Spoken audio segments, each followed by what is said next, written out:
Deux géants chinois du transport maritime sont tombés d'accord sur une fusion. Après 8 mois de préparation, COSCO, la China Ocean Shipping Group Company et China Shipping Group ont annoncé l'établissement du China COSCO Shipping Group à Shanghai. C'est le plan de fusion chinois le plus complexe. Depuis la crise financière de 2008, l'industrie du transport maritime a été tirée vers le bas et il n'y a pas de signe significatif de reprise. Le Baltic Dry Index ou index de la Baltique a chuté récemment de plus de 10 000 points à 300 points. De nombreuses entreprises de transport maritime se sont effondrées. COSCO et China Shipping ont également traversé une période difficile. C'est pourquoi ces deux géants du transport maritime doivent travailler ensemble pour traverser l'hiver. La pression de la compétition était à la fois internationale et domestique.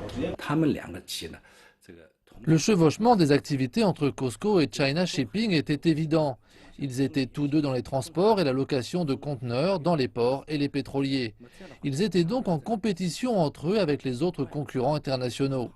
Des ressources nationales étaient donc laissées en désordre et gâchées. 4 entreprises au sein de ces deux géants prendront en charge les différents aspects de l'activité. COSCO deviendra une pure entreprise de transport maritime de conteneurs, la 4e plus importante du monde. China Shipping Development se concentrera sur le transport de pétrole et de gaz, ce qui en fera la 2e plus importante dans le monde. COSCO Pacific achètera à China Shipping Container Lines des actifs portuaires et pourra se vanter d'avoir le débit de production le plus élevé de la planète. Cette restructuration va permettre de réduire la concurrence irrationnelle entre ces deux géants qui bénéficieront d'importantes économies d'échelle et pourront se concentrer sur la concurrence internationale.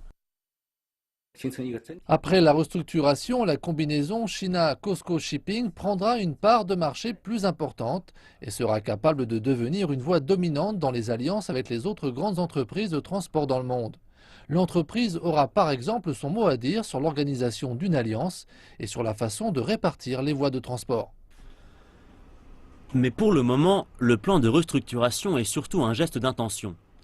Le plan de mise en œuvre détaillé n'a pas encore été présenté.